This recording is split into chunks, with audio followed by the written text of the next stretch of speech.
hi tubers, hi, I'm back with the 22 books of 2022 and this is book 22. This is it for October after this. So it's been absolutely great. When I came down to Yarmouth, I was like, what am I going to do for the next couple of weeks? And it's been wonderful. Had long walks. I've, been in the sea, been swimming. I've just read and just done nothing and caught up on some telly, and I've loved this. It's been absolutely marvellous. So let me just talk about the book. Okay, so A When in December, this is it, by Sarah Morgan. Okay, this is the book. Let me read the blurb on the back. Here we go. The White family are gathered for Rosie's whirlwind Christmas wedding. First to arrive are the bride's parents, Maggie and Nick. Their daughter's marriage is a milestone they are determined to celebrate wholeheartedly. But they are hiding a huge secret about their own. They're on the brink of a divorce. The last thing they need is to be trapped together in irresistible romantic winter wonderland. Rosie's older sister Katie is worried that the impulsively sweet-hearted Rosie is making a mistake that she's determined to save her sister from herself. If only the irritatingly good-looking best man Jordan would stop interfering with her plans. Bride-to-be Rosie loves her fiancé, but is having serious second thoughts. Everyone has arrived, but how can she tell she's not sure? As the big day gets closer and emotions run high, this is one family Christmas none will ever forget. Okay, so the White family, Maggie, Nick, Rosie and Katie are all coming together in this fantastic winter wonderland. It's absolutely wonderful where they are. Okay, high up in the mountains in America. Now, every single woman is keeping secrets. Now, Maggie and Nick are on the brink of a divorce, but the fact that one thing I liked about this book is that normally in a divorce, people start playing the blame game, this and that. They just start telling each other. I liked Maggie and Nick because they deal with each other responsibly and respectfully. It's a very, very refreshing way to get a divorce, okay? There's not saying that he said, she said. They are just trying to figure it all out, okay? And the setting of the home and everything else. It's actually very, very refreshing in a book like this. They were together for a very, very long time. They're married very, very young, only engaged for only a couple of months. And actually, from Maggie's point of view as well, is when she talks about her family, the life she had before, only child, parents quite dismissive of her, didn't approve of her marriage. She has spent her entire married life trying to create the family she never had, the love she never had. In many ways, she's overcompensated for it. And also, due to the fact Nick's career, he's an Egyptologist, he's gone all around the world, leaving Maggie with the children, okay? Even though they're a married couple, for years they were never a unit, okay? Right. But that's the thing that, however, a lot of this is from Katie's point of view. Now, Katie is the doctor of the family, okay? And she is having a bit of a rough time. Something bad happened to her at work. She's got like for PTSD, and she's kind of putting off her recovery for it.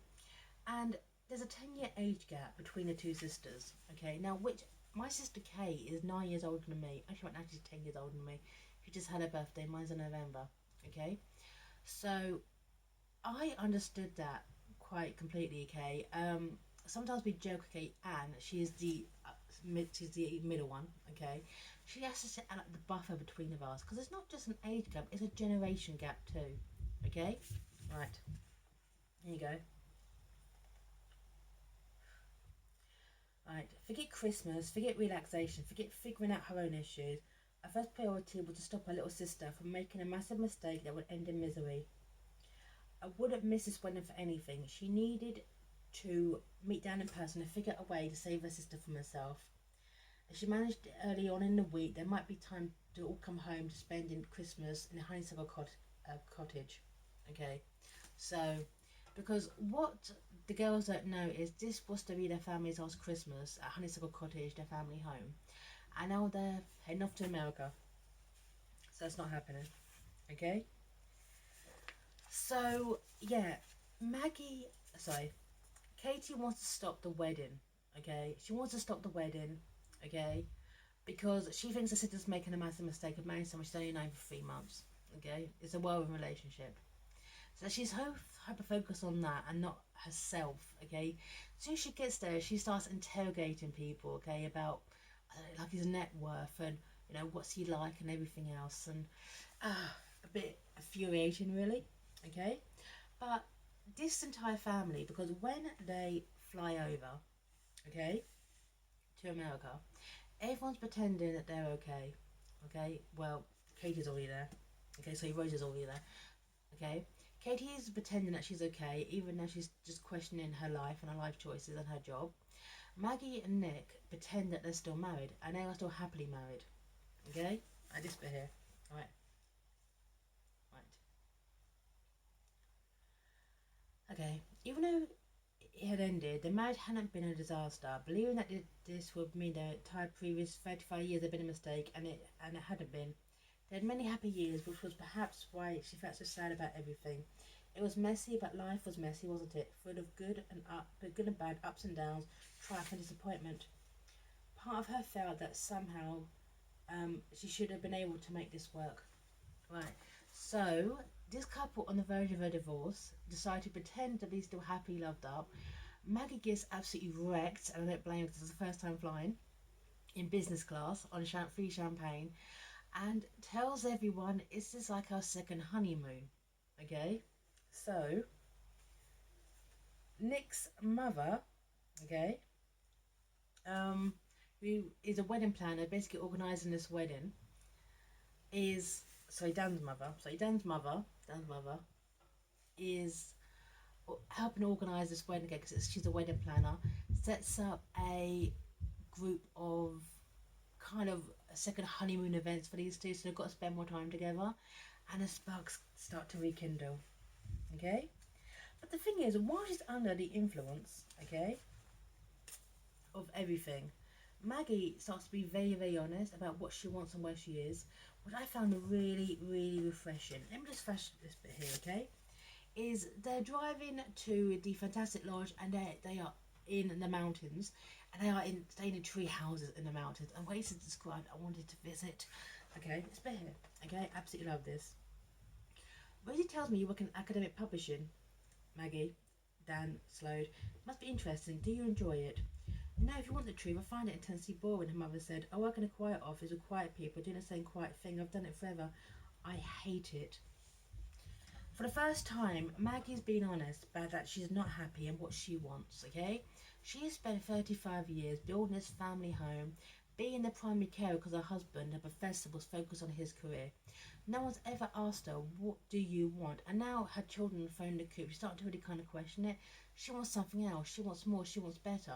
She actually wants to be a gardener. And yeah, so that's it. She wants to design gardens. Okay, she wants that change, but she's kept this to herself. Right. And whilst this is going on, Rosie's feeling the pressure too. Rosie's feeling the pressure to get this world relationship, her family coming together, and Rosie reminded me actually a lot of me in some respects. Okay, you know, when you're the youngest of a family, okay, everyone kind of speaks for you. Everyone, she's also been babied. She's also everyone kind of always scared, okay, because Rosie has severe asthma. You know, everyone is always worried, okay, about her health, to the fact that she had to move her to America, just kind of escape that. But every time they call, they say, okay, do you have your inhaler? Looking over her like she's a child when she's actually in her mid-20s. Okay, right. But the thing is, Rosie starts to really kind of question, does this what she wants? And this bit here, Dan, I've been wondering. Say it, Rosie, say it. I'm wondering if we should take more time over this. That's ill. It's happening very fast and there's a lot of pressure. You were so thoughtful, but don't worry about it. Mum is a champion last minute organiser. She's never met a crisis she hasn't defeated. In fact, she thrives on it. Okay? Everything will be fine. It's given her something to focus on. I haven't seen her as happy since Dad died.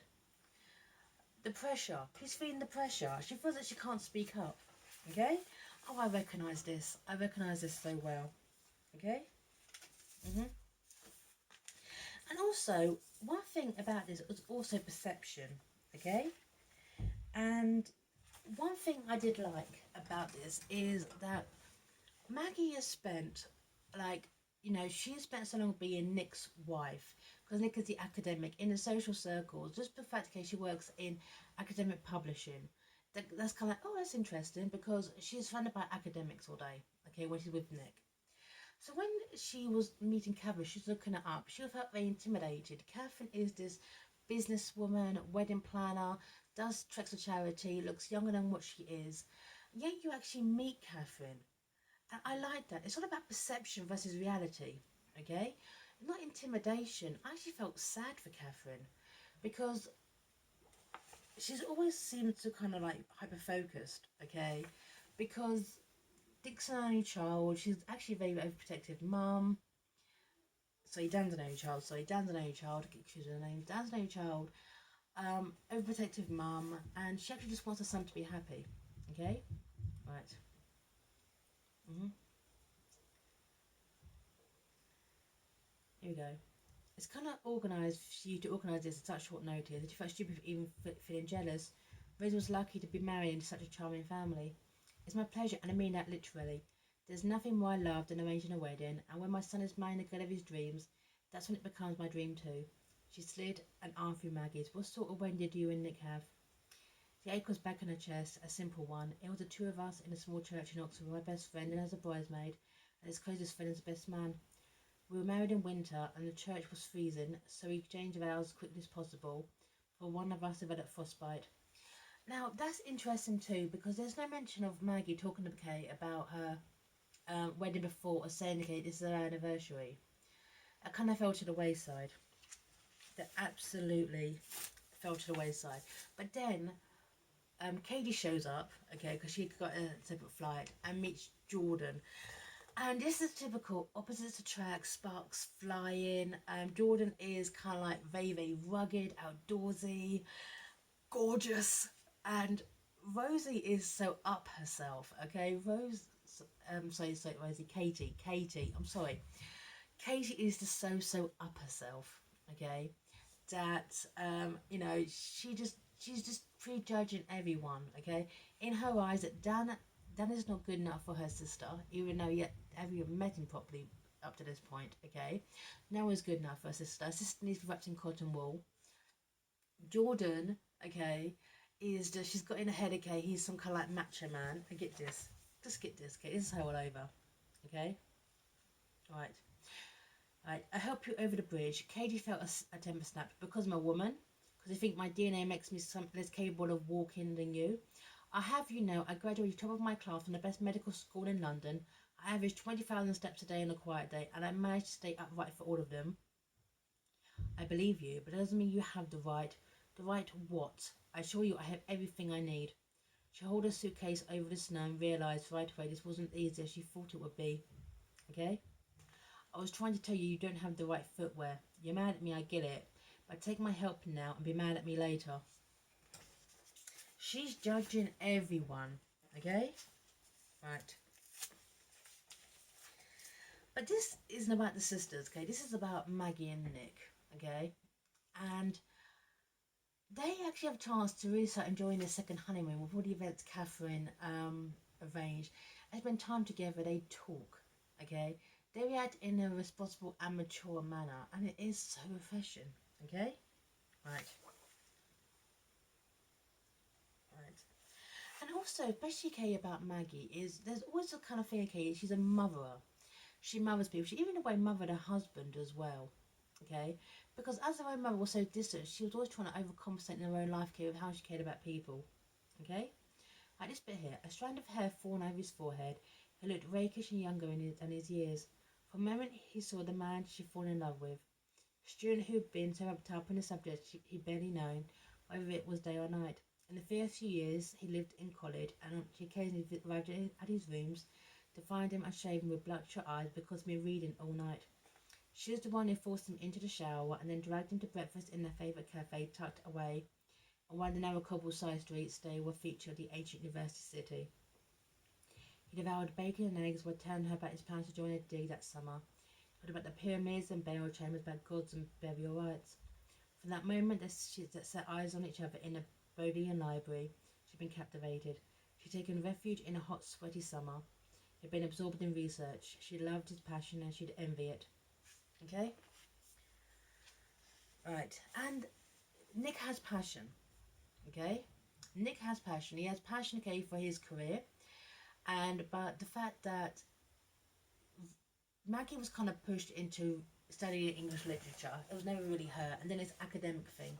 And then raising the children. He recognises his flaws in their relationship. And he recognises that the onus was always on the pair of them to sort this out. But Maggie was always tired from being the mother. She was tired of getting worried, okay, about Rosie's asthma attacks, the academics, okay, everything else in between, okay? And it's quite interesting just to get into a man's head about this, okay? Right.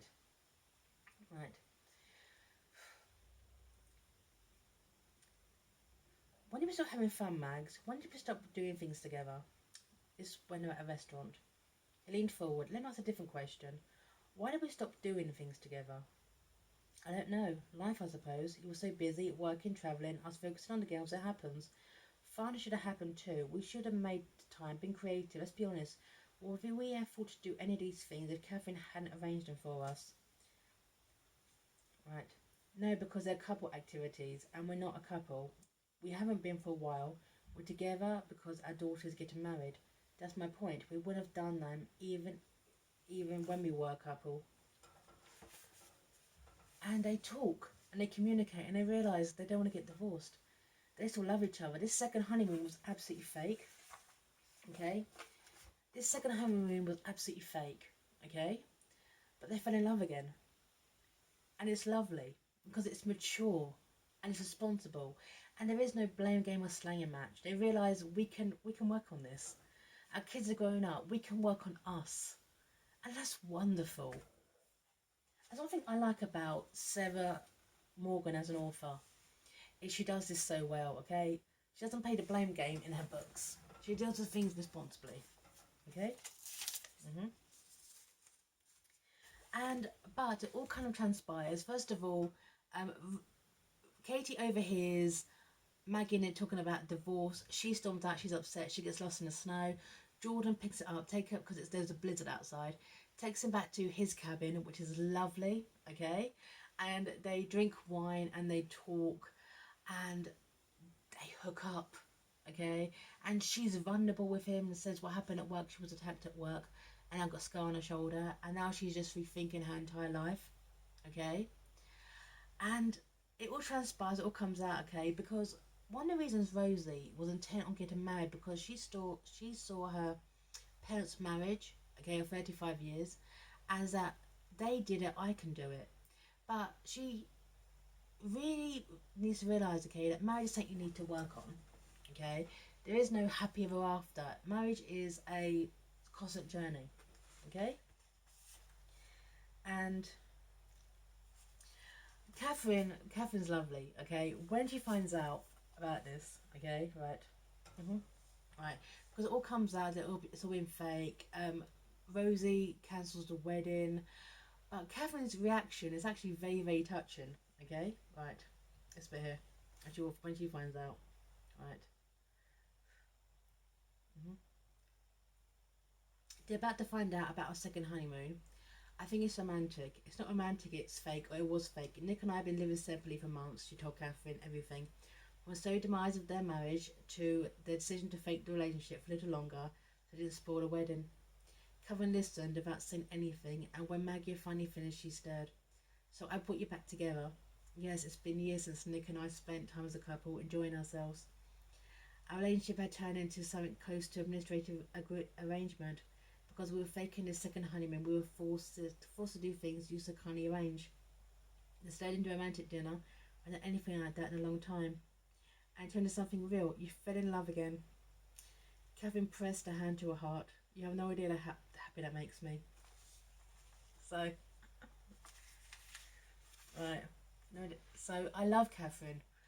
Catherine is everyone that sees her, but she knows she's an organizer. She does kind of take over in that kind of like smothery kind of mother kind of way, but at the same time, you love her character. You understand where she's coming from with a relationship with her son, and absolutely love her. Really, she's like a little fairy godmother. Okay, but one thing I absolutely love is when it all transpires and everyone storms out and the wedding is cancelled. Okay, it's Nick who steps up. Okay, now Nick in his entire family life it's always been Maggie's thing, okay? Maggie sorted this out, okay? But the first time, the parents step back, okay? Well, actually, Nick steps forward, okay? He's the one who goes to Katie and talks to Katie about your career. If you don't want to do it anymore, then don't do it. You find something else, okay? Now, I like that. It was him finally stepping up. It took him like decades to actually do, by the way. But he finally stepped up and took ownership in his own family, okay? Right, this bit here. Right. Right. You said you're proud of me, she told him, of the fact I'm a doctor. We are proud of you. I'm not sure I want to be a doctor anymore. There she said it. And I'm sorry if you feel I'm letting you both down, if you feel. Stop right there. Why would you feel you're letting us down? This isn't about you, not us, your life, your decision. I want to be a doctor forever. I spent my whole life working to get where I am now. And what? If you think that means I have to carry on, do something you no longer fits with what you want? She swallowed. You don't think I'm crazy? Crazy to to contemplate a shift in career when you no longer love what you do? Of course not. Crazy will be spending the rest of your life doing something because you've always done it. Okay? That's it. Next steps up. And okay, it all goes well in the end, okay? Everyone gets back together. Jordan and Katie's gonna stay a little bit longer, okay? And Maggie and Nick are back together, and Maggie's gonna work on what she wants to do. And listen, it's a Christmas book, okay? And it comes together. And one thing I want is this, okay? I want a Hallmark film. I want A Wedding in December to become a Hallmark film. It needs to be. I want to see these tree houses and this massive thing, okay? And I generally did love this book, okay? So, right. So, this should have been a honeysuckle cottage. I wound up in Colorado, so I've been talking for 25 minutes, a bit dehydrated. But this is the end. No more Colorado. No more 22 books 2022. It will be 2020. Sorry, 23 books 2023, but that's for next year. So, sign off. Merry Christmas, everyone. Recorded in August. Sign off. Bye now. And Merry Christmas and Happy New Year.